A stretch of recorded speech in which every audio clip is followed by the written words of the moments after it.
চড় মেরে অনুষ্কাকে শো থেকে বার করে ছাড়লো শ্রাবণ। সম্পূর্ণ জানতে ভিডিওটিতে একটি লাইক করে প্রথম থেকেই দেখতে থাকো। গল্পের শুরুতেই দেখা যায় শ্রাবণ তো নিজেকে নির্দোষ প্রমাণিত করেইছে। এর মধ্যেই অনুষ্কা বলতে থাকে, শ্রাবণ যেটা তুমি করলে সেটা একদম ঠিক করলে না। এরপর চ্যানেলের যে হেড ছিল সে তখন বলে, ম্যাডাম আপনি এখান থেকে বেরিয়ে যান, আপনি আর এখানে থাকবেন না। অনুষ্কা তখন বলে, আপনার সাহস দেখে আমি অবাক হয়ে যাচ্ছি। আপনি জানেন না এই শোতে আমি 20 লক্ষ টাকা দিচ্ছি, আমি হলাম টাইটেল স্পন্সর। আর তখনই যিনি বিজনেস হেড ছিলেন তিনি তখন বলেন, আপনি হয়তো আমাদের ক্ষমতা কিছুটা জানেনই না। আপনি জানেন না এটা যে এই রকম আমাদের স্পন্সরশিপ করার জন্য প্রচুর ব্র্যান্ড মুখিয়ে বসে আছে। আমরা আপনার ব্র্যান্ড ছাড়লে আরও অনেক ব্র্যান্ডই পেয়ে যাব। আর তাছাড়া আমাদের কাছে সেই সুযোগটাও আছে। যাই হোক, সেটা একটু সাসপেন্সই থাক, কিন্তু আপনি এখান থেকে চলে যান, না হলে কিন্তু খুব একটা ভালো হবে না।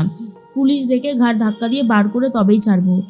তখনই অনুষ্কা বলে, শ্রাবণ আজকে তোমার জন্য আমার যে অপমানটা হচ্ছে, আমি এর জন্য তোমাকে কখনোই ক্ষমা করব না।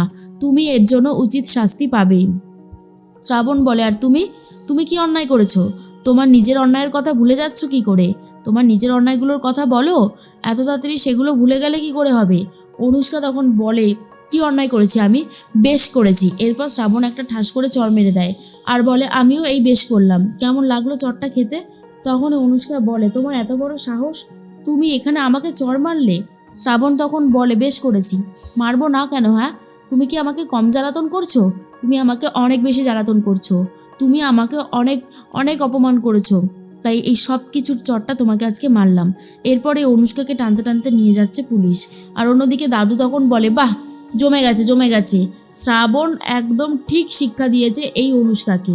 খুব বার বেড়েছিল অনুষ্কা, আমার নাত বউকে অপমান করেছিল, আমার নাতিবাবুর সাথেও খারাপ কিছু করার চেষ্টা করেছিল।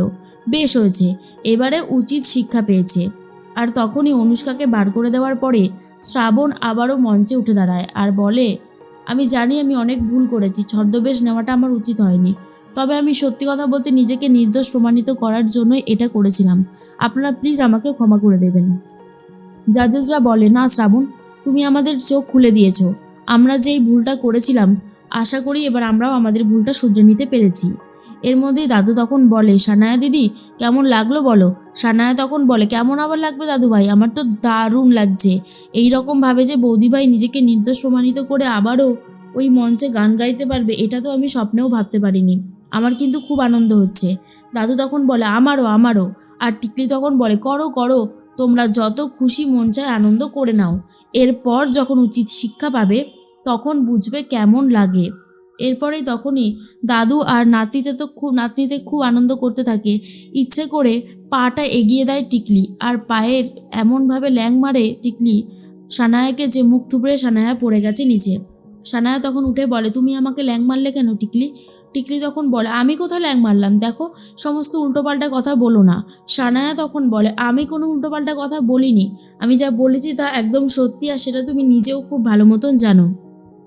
সানায়া বলে, আমাকে ফেলে দিয়ে তোমার কী লাভ হলো? তুমি এতটা হিংসা করো কেন বলো তো, কিসের জন্য?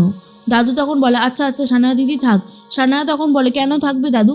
আমাকে কীরকমভাবে ফেলে দিল ভাবো, ওর মনের মধ্যে এত শয়তানি বুদ্ধি রয়েছে, সে আর বলার মতো না।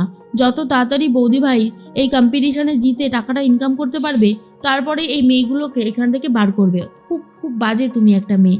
এরপর সানায়া চুল ধরে রীতিমতো ঝাঁকিয়ে দেয়, আর সানায়াও তখন টিকলিকে মারধর করতে থাকে। এরপর দাদু বলে, চুপ করো চুপ করো, কি শুরু করেছো তোমরা? হ্যাঁ, এরকমটা করো না। সানায়া দিদি ওকে ছেড়ে দাও, ও উচিত শিক্ষা পাবে, কিন্তু একটু অপেক্ষা করো। এর মধ্যেই যিনি সঞ্চালনা করছিলেন তিনি তখন বলেন, আমরা আমাদের 3জন ফাইনালিস্টকে পেয়ে গেছি। শ্রাবণ তুমি চলে এসো। সুকন্যাকে আমরা বাদ দিতে বাধ্য হলাম, কিন্তু তখনই শ্রাবণ বলে, না, আমি এটা কখনোই চাই না যে আমার জন্য কেউ বাদ হয়ে যাক। সুকন্যা একটা ভুল করে ফেলেছেন, কিন্তু আমি জাজেসদের কাছে অনুরোধ করব সুকন্যাকেও যাতে একটা সুযোগ করে দেওয়া হয়। কারণ সুকন্যা নিজে হয়তো বুঝতে পেরেছে যে সে একটা ভুলভাবে একটা লোভে পা দিয়ে ফেলেছিল। আশা করি সেও তার ভুলটা শুধরে নেবে। আমি জাজেসদের কাছে একান্তই রিকোয়েস্ট করছি সুকন্যাকে যদি আর একটা সুযোগ দেওয়া যায়।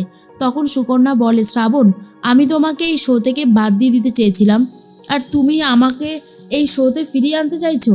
আমি তোমার কাছে সারাটা জীবন ঋণী হয়ে থাকবো। শ্রাবণ তখন বলে, তুমি আমার সাথে যাই করো না কেন, তুমি ভুল করেছো। আর সেই ভুলের শাস্তি তুমি নিজেও পেয়েছো, তাই আমি আর তোমার উপর রাগ করে থাকতে পারছি না। জাজেসরা বলে ঠিক আছে, শ্রাবণ যখন এতবার করে বলছে আমরা সুকন্যাকে আরেকবার সুযোগ দেব। তখনই শুভস্মিতাকে বাইরে বার করে দিতে চায়। শুভস্মিতা বলে আমার কথাটা একবার শুনুন, কিন্তু বাকি জাজেসরা শুভস্মিতার আর কোনো কথা শুনতেই চায় না আর বলে দেখুন, আমরা আপনার কোনো কথা শুনবো না। এই শোতে বিচারকের আসনে বসে যেই কলঙ্কের দাগ আপনি নিজের গায়ে লাগিয়েছেন তা তো আর মুছবে না এত সহজে। আর আপনি প্লিজ এখান থেকে যান, আপনার মতন মেয়েদেরকে এখানে রাখা যাবে না। তখনই শুভস্মিতা মনে মনে বলে যা, এই কন্ট্রাক্টটাও হারালাম, টাকাটাও আর পাবো না। সব কিছু হয়েছে এই অনুষ্কা ম্যাডামের জন্য। কেন যে অনুষ্কা ম্যাডামের লোভে পা দিতে গেলাম কে জানে। এরপর সবাইকে একটা গান গাওয়ার জন্য রিকোয়েস্ট করা হয়। শ্রাবণ, সুকন্যা সবাই মিলে দারুণভাবে একটা গান গাইতে থাকে। যেই গানটা শোনার পর সবারই খুব ভালো লাগছে, তবে গান গাইতে গাইতে সুকন্যা মাঝে মধ্যে হারিয়ে যায়। তখনই শ্রাবণ বলে আমি জানি সুকন্যা, তোমার মাইন্ড এখন অনেক ডিস্টার্ব আছে, আর মাইন্ড ডিস্টার্ব নিয়ে গান গাওয়াটা যে কতটা ডিফিকাল্ট সেটা আমিও খুব ভালো মতন জানি। আজকের দিনটা ভালো করে বিশ্রাম নাও, শান্ত থাকো, কালকে সব ঠিক হয়ে যাবে। সুকন্যা বলে শ্রাবণ, আমি সত্যি তোমার কাছে ক্ষমা চাইছি। শ্রাবণ তখন বলে এই দেখো, আবার ক্ষমা চাওয়ার কি আছে, যা হয়েছে সব তো মিটেই গেল, আর তো কোনো সমস্যা নেই। তাই তুমি এসব নিয়ে এত ভেবো না, যা হবে ভালোর জন্যই হবে, আমি তো আছি তোমার সাথে। কথাটা শোনার পরে সুকন্যার খুব ভালো লাগে। এরপর ওম আর রোহিণী বলে তাহলে আমরা এবার বাড়ির দিকে যাই বৌদি ভাই, অনেকটা সময় হয়ে গেছে। এরপরই ওম বলে একদমই ঠিক বলেছিস রোহিণী। রোহিণী ওমের দিকে তাকিয়ে বলে জানিস তো দাদা ভাই, বৌদি ভাইয়ের মতন এত বড় মন কখনোই আমাদের হবে না, এই কথাটা অস্বীকার করবার জো নেই। ওম তখন বলে এটা তুই একদম ঠিক বলেছিস রোহিণী, শ্রাবণের অনেক বড় মন, এটা আমিও বুঝতে পেরেছি। চল আমরা বরং সবাই মিলে আজকের দিনটায় বাড়ি ফিরে যাই। শ্রাবণ আজকে পারমিশন নিয়ে বাড়ির দিকে রওনা দেয়। আর অন্যদিকে সানায়া আর দাদু টিকলি ওপর থেকে দেখতে পায় যে সানায়ার দাদু এই শ্রাবণের বাড়ি ফেরার জন্য অপেক্ষা করছে আর একটা ব্যবস্থাও করেছে। এর মধ্যেই বাড়ির বেলটা যখন বেজে ওঠে, সানায়া তখন বলে দাঁড়াও দাঁড়াও বৌদি ভাই, তুমি এখনই ভেতরে ঢুকতে পারবে না। তখনই সানায়ার কথা শুনে চমকে যায় শ্রাবণ আর বলে কেন সানায়া, আমি ভেতরে যাব না? তখনই দাদু বলে আরে আসবে আসবে, নাতবউ আসবে না কেন, এই বাড়িটা তো তোমারই, তবে দাঁড়াও একটু অপেক্ষা করো। এই বলেই বরণডালা নিয়ে এসে শ্রাবণকে বরণ করতে থাকে। শ্রাবণ তখন বলে দাদু, এটা কিসের জন্য বরণ করছো আমাকে?